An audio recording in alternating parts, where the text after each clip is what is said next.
it just wasn't enough, you know? Yeah. Just the knife in the kidneys over all these years. And the sacrifices that There are feuds in reality TV, and then there is Kody Brown. The man who built his fame on polygamy, on control, and on being the so-called ladies' man of sister wives, has now walked straight into a battlefield far bigger than his cul-de-sac marriages. This time, it's not Christine, not Janelle, not Mary, and not even Robin. This time, it's the Special Forces cast. And the drama? It's already spilling.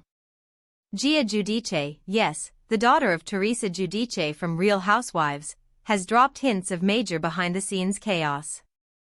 And at the center of it all, shockingly but not surprisingly, is Kody Brown.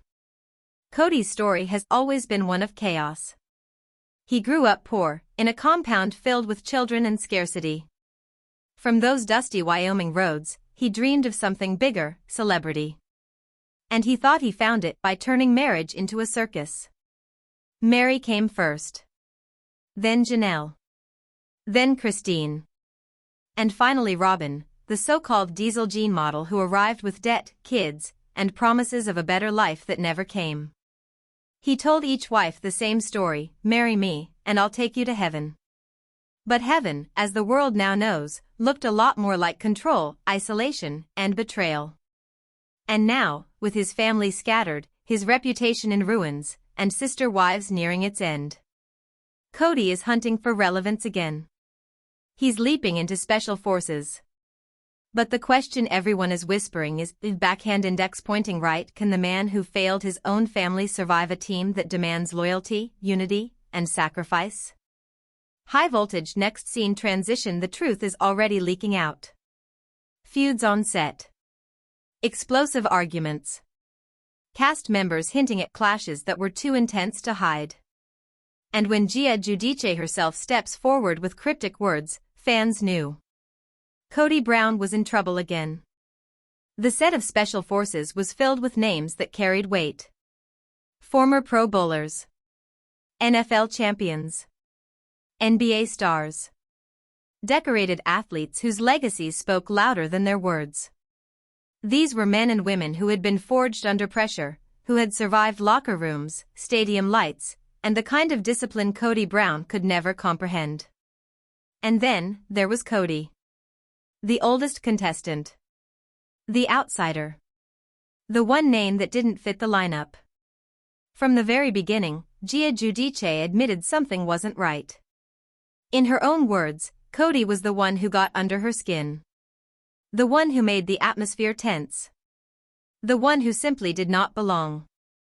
But what really happened? What was it about Kody that made an entire cast brimming with strong personalities single him out as the problem? Gia's podcast revealed the early days. When they arrived in Morocco, the cast was separated. Days spent in isolation, physical exams, medical checks, training, each contestant kept away from the others until the real challenge began. She recalled the moment she first spotted Brianna by the pool and pieced together who was on the cast. Excitement buzzed. Curiosity grew. The anticipation of camaraderie, of shared suffering, of bonding through endurance. But when camp life began, the harmony cracked. Gia said it plainly, the cast got along, except for Kody. That's right, out of professional athletes, reality stars, and even other controversial personalities, only one man stood apart as the disruptive force. Kody Brown. And maybe it shouldn't surprise us. After all, what social skills could Kody possibly bring to the table? This was a man raised in a compound where blind obedience was mistaken for loyalty. A man who grew up in a world where women weren't partners, but pawns, where children were numbers, not souls. In the cult he joined, he didn't have to earn respect. He demanded it. Simply by existing, he expected others to kneel. He carried that entitlement into adulthood, into his marriages, and into his television career. He convinced Mary, Janelle, Christine, and later Robin that marriage to him was a ticket to heaven. In reality, it was a one-way road to control, betrayal, and heartbreak. So when Kody walked onto the set of Special Forces, he brought with him the same poisonous mindset, backhand index pointing right, I am above you. Backhand index pointing right, you should serve me. Backhand index pointing right, I am the celebrity here. But the cast didn't bow. They didn't worship. They didn't tolerate. And Kody? He couldn't adapt. This is what makes the feud so fascinating. Group dynamics thrive on humility, on trust, on give and take. But Kody Brown has never been a man who gives, only a man who takes. Gia hinted at the tension, but others confirmed it. Kody was the problem. He clashed with the cast, fueled by narcissism and the desperate illusion of celebrity status. Think about it. Here was a man who once allegedly used dating sites pretending to be divorced from all his wives, pretending his polygamist life was just an act for the cameras. A man who boasted about living in a cul-de-sac with his exes as though it made him a Hollywood star. This wasn't humility. This was delusion. This wasn't confidence. This was arrogance. And arrogance doesn't survive in special forces. But the most shocking part? Kody wasn't just rubbing Gia the wrong way. He was preparing to go head-to-head with Teresa Giudice herself. Teresa, the woman who flipped tables on Bravo's Real Housewives of New Jersey. Teresa, the firebrand who fought through betrayal, divorce, prison, and scandal. Teresa, the storm in stilettos. And here stood Kody, a man infamous for screaming about knives and kidneys, a man who reduced his wives to tears, a man who thought control was love. The clash between Kody and Teresa is one of those reality TV collisions you can see coming from miles away. Oil meets fire. Ego meets ego. But one burns brighter, hotter, more explosively. And let's be clear, Teresa isn't the type to back down. So as the days dragged on in Morocco, Kody's role became painfully obvious. Not the leader. Not the star. Not even the underdog. No, he was the conflict. The one nobody wanted. The one everyone avoided. Gia's words confirmed what fans have long suspected: Kody Brown is not built for unity. Not in marriage. Not in family. And certainly not in special forces. Because while others arrived to fight for survival, Kody arrived clinging to an ego that no one else was willing to inflate. And as we've seen before, when Kody doesn't get worship, he creates war. Backhand index pointing right, this was just the beginning. The stage was set for explosive confrontations. Gia's hints were the spark. Teresa's presence the fuel. And Kody's ego? The ticking time bomb. The only question left is, who would light the match? There are moments in life where silence reveals more than words ever could. And for Kody Brown, that silence came in Morocco. For years, Robin spun the story that Kody would not be away from her children, the tenders, for more than 2 days. That Ariella and Solomon would crumble without his presence. That their family unit was too fragile, too delicate, too dependent on his constant attention. It became the excuse. The shield. The reason he abandoned Janelle, Christine, and Mary. The justification for why he was never present for anyone else's children. But then came Morocco. Phones confiscated. No calls. No late-night check-ins. No FaceTime tears with Ari. No whispered reassurances with Sol. For the first time in years, Kody was cut off. Entirely. And here's where the truth unravels. Because if Robin's story was true, if Kody was the lifeline of those kids, then Morocco should have shattered them. There should have been breakdowns, screaming fits, uncontrollable panic. But what did we hear instead? Silence. Silence from Ariella. Silence from Solomon. Silence from the tenders. And maybe, just maybe, relief. Because let's ask the hard question no one in Kody's inner circle dares to speak aloud: do the tenders really want him around every day? Or was that Robin's story, Robin's control, Robin's excuse to keep him tethered only to her? Now let's look closer. For over a decade, Kody used Robin's children as a weapon. He told Janelle and Christine that their kids didn't need him the way Robin's did. He insisted that Ari and Sol couldn't survive without their dad, while Gabriel, Garrison, and others sat waiting, unseen, unloved. That narrative fractured the family. It broke bonds between siblings. It turned Kody from a father into a shadow who only appeared when it benefited Robin. And yet, Morocco exposed it all. Days turned to weeks. The Tenders survived. Robin, perhaps for the first time, had space. Space to shop. Space to breathe. Space to live without Kody's moods or demands weighing her down. Did she miss him? Or did she relish the freedom, drowning herself in $17,000 dolls and distractions, the way she always has? And here's the irony, the one truth that must sting Kody the most: while he was gone, the world didn't fall apart. His children carried on. The Tenders carried on. Robin carried on. Maybe Kody wasn't the center of their lives after all. But that wasn't the only revelation. The cast. The others. The people trapped in Morocco alongside him. Reports say they hated him. That they couldn't stand his presence. That his arrogance, his delusions, his fragile ego tore the group apart. Even Gia Giudice hinted at it. Everyone gets along, except one. And we all know who that one is. It's Kody.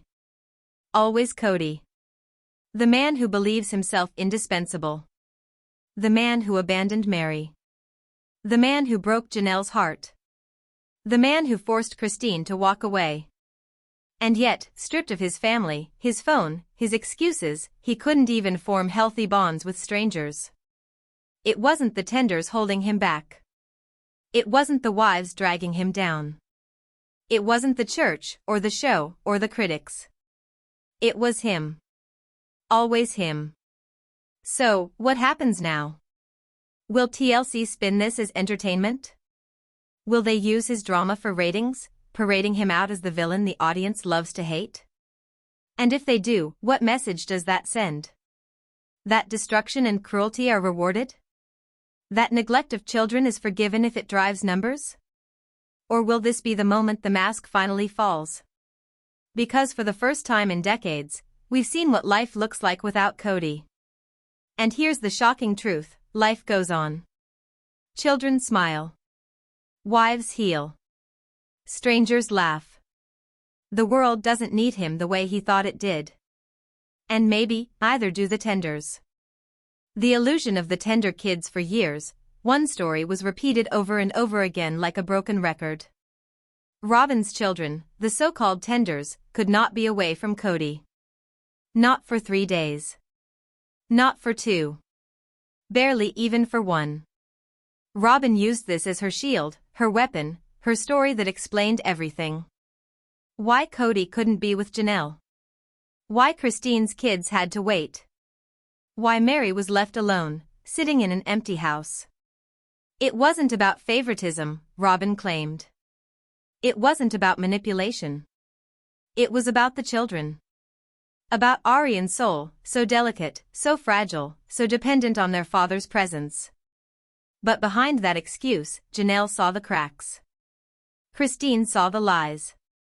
Mary felt the rejection. And the audience, the millions of us watching from our couches, we wondered, was this really about the children? Or was it about control? Waxing Crescent Moon Chapter 2, Morocco, The Silence Then Came Morocco. A reality show trip. A twist of fate. And the one thing Kody never prepared for: silence. Phones confiscated. No calls. No texts. No FaceTime. The man who swore he could not be away from Robin's children for even a day was suddenly cut off for weeks. No Ariella. No Solomon. No daily check-ins. No carefully crafted performance of the doting father. And the shocking truth?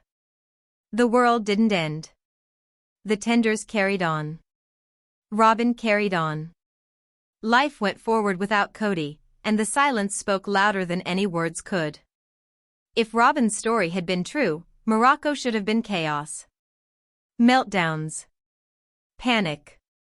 A collapse. But instead, nothing. Just quiet. Maybe, for the first time, those children had a taste of what life felt like without constant surveillance. Without the suffocating neediness of a father who used them as his excuse for abandoning everyone else. And maybe they didn't miss him the way he thought they would. First quarter moon chapter 3, the mask cracks. This was Kody's nightmare. Not the cameras. Not the haters. Not even the angry children back in America. His nightmare was realizing that the world could go on without him. That his children could laugh without him. That his wives could heal without him. That strangers on the show could bond without him. Because reports from Morocco revealed something chilling. The cast? They hated him. One after another, people whispered about his arrogance, his temper, his inability to connect. Gia Giudice even hinted everyone gets along, except one. And we all know who that one was. Kody. Always Kody. The man who demanded loyalty but offered none. The father who asked for obedience but gave no love. The husband who promised eternity but delivered abandonment. And now? Stripped of his wives, his phone, his excuses, he stood exposed. Alone. Waxing Gibbous chapter 4, Robin's reality. But what about Robin? For years, she told the world she needed Kody. That her children needed him. That without him, their lives would unravel. But Morocco gave her a different kind of freedom. No Kody watching her every move. No Kody storming through the house in a rage. No Kody reminding her that she had won him at the cost of 3 other women's tears. And in that freedom, some say she thrived. Shopping sprees. $17,000 dolls. Quiet nights without his voice echoing through the walls. Did Robin really miss him? Or was this her secret reprieve? The truth is haunting. The very woman who claimed she could not survive without Kody may have lived easier without him there at all. Full Moon Chapter 5. The tender myth shattered. So what was Morocco really about? It wasn't just a trip. It wasn't just reality TV. It was a test. A test of Robin's story. A test of Kody's importance. A test of whether the tenders were truly as fragile as he claimed. And the answer? No. They weren't. The tender myth was shattered. The excuse dissolved. And with it, Kody's last shield fell away. Because if his children could survive weeks without him, then what excuse remained for the years of neglect he showed Janelle's boys? For the birthdays he skipped? For the funerals he ignored? For the tears of Gabriel and Garrison that he brushed aside? There was no excuse left. Just truth. And that truth cut deeper than any blade. New Moon Chapter 6, The Man Without a Place. Kody Brown. The man who once boasted of a family empire. The man who once declared himself the head, the leader, the patriarch. The man who believed he was indispensable. Now, stripped of his lies, what remains? A man despised by castmates. A man avoided by his children. A man whose wives found peace in his absence. A man whose tenders survived without him. And the most haunting question of all, if no one needs him, then who is he? Fire closing hook, the breaking point. So, my friends, I leave you with this. Was Morocco the breaking point? Was this the moment Kody finally realized that the story he built, the illusion he clung to, the control he wielded, was gone? And what about Robin? Did she mourn his absence? Or did she savor it? Did the tenders cry for their father? Or did they, for the first time, breathe in freedom? The silence of Morocco echoes louder than Kody's voice ever did. Because silence has a way of telling the truth. And the truth is this: Kody Brown is no longer the center of anyone's world. Not Janelle's.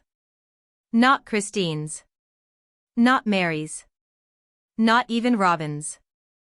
And perhaps, not even the tenders. This is Brown House Secrets.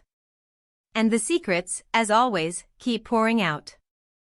New Moon Chapter 7, The Return from Morocco. When Kody Brown stepped off that plane, something had shifted. The swagger was still there, the golden curls bouncing as if they were untouched by time. But behind the smirk, behind the posture, there was something else. A crack. A fracture. A man desperately trying to hold on to an illusion that had already dissolved. Because the truth was no longer hidden. His absence in Morocco had not shattered the world.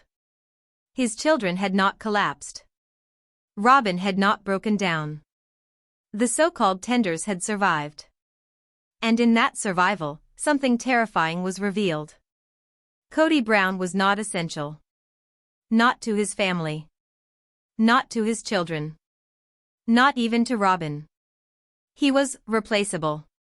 Waxing Crescent Moon Chapter 8, Robin's silence. Robin stayed quiet when he returned. No tears. No trembling voice declaring, "We barely made it without you." No dramatic collapse into his arms. Instead, there was distance. Perhaps she was relieved he was back.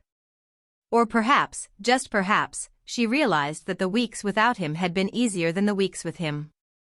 Free from his rants. Free from his anger. Free from the endless lectures about loyalty and betrayal. For once, her children could play without his shadow looming. For once, she could shop without his judgment. For once, she could exist without suffocating under the weight of his paranoia. And maybe, in that silence, Robin glimpsed a truth she didn't want to face. Life without Kody wasn't just survivable. It was peaceful. First Quarter Moon Chapter 9, The Tender Kids Speak Without Speaking. The tender kids never sat in front of a camera to say it out loud. But silence, as we've learned, can speak louder than any words. Ariella didn't cry herself to sleep. Solomon didn't break down without his father's voice. The family didn't collapse without his presence. Instead, what seemed to happen was something unthinkable. The children adjusted. They adapted. They lived. They laughed. And in their adjustment, the tender myth, Robin's entire defense for Kody's favoritism, crumbled. Because if children can survive weeks without a father, what excuse remains for the years Kody abandoned his other kids? For Gabe, who cried on camera about his father forgetting his birthday. For Garrison, who begged for connection before leaving this world far too soon. For the daughters and sons who watched their father pour everything into one household while giving them nothing but scraps. The silence of the tender kids exposed it all. Waxing Gibbous Moon Chapter 10, The cast speaks. While Kody wrestled with the cracks in his story, voices from Morocco began to leak out. Gia Giudice. Brianna. Sean Johnson. One by one, they hinted at the same thing: Kody Brown was not liked. He was not respected. He was not even tolerated. He was the outsider, they whispered. The one who clashed with everyone. The one who didn't fit. Imagine that. A man who built his life on being the center of a family, suddenly the outcast in a group of strangers. And why? Because his arrogance followed him across oceans. Because his entitlement didn't fade when the cameras stopped. Because Kody Brown only knew how to exist when people bowed to him. But in Morocco, there were no wives to obey. No children to control. No Robin to smooth the edges of his temper. There was only Kody, raw, unfiltered, exposed. And the world saw what his family had known for years. Full Moon Chapter 11, The mirror he cannot escape. For decades, Kody controlled the narrative. He was the patriarch. The leader. The man who sacrificed for his family. But Morocco shattered the mirror. Now, his children saw the truth. Now, his wives saw the truth. Now, even strangers saw the truth. And the question loomed over Kody like a storm: who was he, without the myth? If the tenders didn't collapse without him. If Robin lived more freely without him. If castmates despised him. Then what power remained? The answer was devastating: none. Fire Chapter 12, Janelle's quiet strength. And while Kody flailed, while Robin whispered excuses, while the world mocked his arrogance, there was Janelle. Steady,